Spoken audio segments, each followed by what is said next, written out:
It's always challenging when a customer comes to us and says, "This is the best mouthpiece I've ever played in the world. Can you make it better?"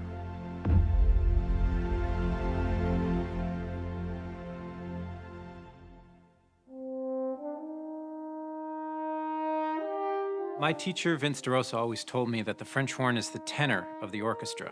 It keeps the orchestra together like glue.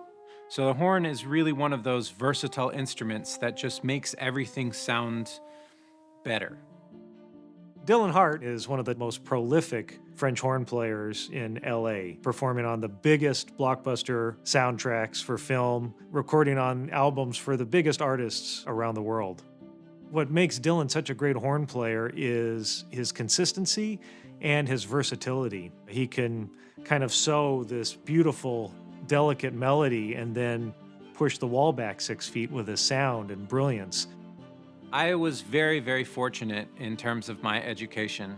I got to study with the best studio players in the world that ever lived.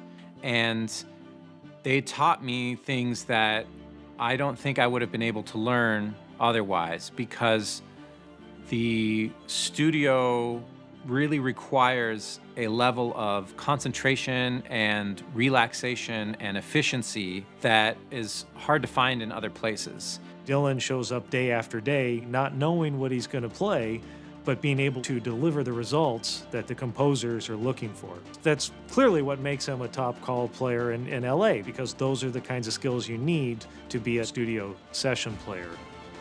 The equipment is a paramount part of being able to play accurately and confidently and being able to play in tune. So Dylan, what are we doing today? Well, I think that where we are with the prototype is really, really, really good. So I was playing on a custom mouthpiece that I thought was absolutely amazing, and everybody that had tried it said it was absolutely amazing. But there were still a couple of things that were a little difficult. You've been playing it?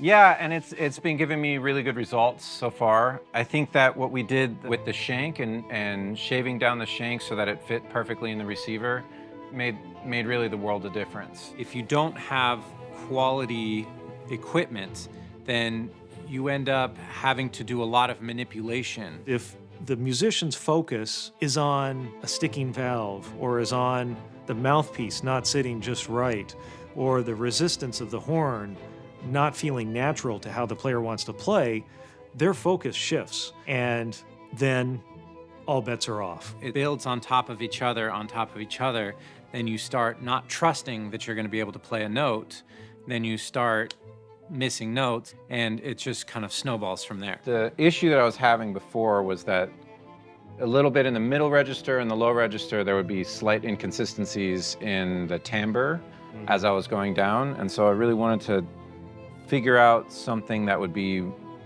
more consistent all the way down, which I think you did a phenomenal job in doing. One of the things that we did was make the cup a little bit bigger, right? So Bob Reeves Brass has been around for over 50 years now, and Bob Reeves started his business here in Hollywood.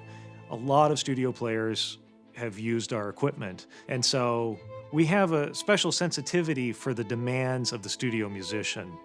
And there was something about the sound quality and the playing characteristics of the mouthpiece that Dylan was using that made it compelling for not just Dylan, but for other horn players, because there's really nothing like that on the market. So we really had to rely on our 50 years of experience and training with Bob Reeves and his knowledge of acoustics to design the mouthpiece so that it could really solve the problems that Dylan was coming to us with without sacrificing anything else. It's like the backboard, the backboard was longer and it's more open at the top, it seems like. It might be that for me, the 15 makes more sense because it gives me enough of the lows, but the 16 would make more sense for somebody who's playing an Alex full time because it has that characteristic of sound. Yeah, yeah. So then the process started of developing the mouthpiece, because as much as Dylan loved that mouthpiece, there were some things that mouthpiece didn't do. We made that first prototype where we made a copy and played it, and I was like, okay, so that's the same problems. And then the wonderful Brett Kendall made a couple of changes. He said, well, what if we do this with the backbore? What if we make a couple changes? And all of a sudden, some of the issues that I was having in my playing weren't issues anymore. Oh, that's nice.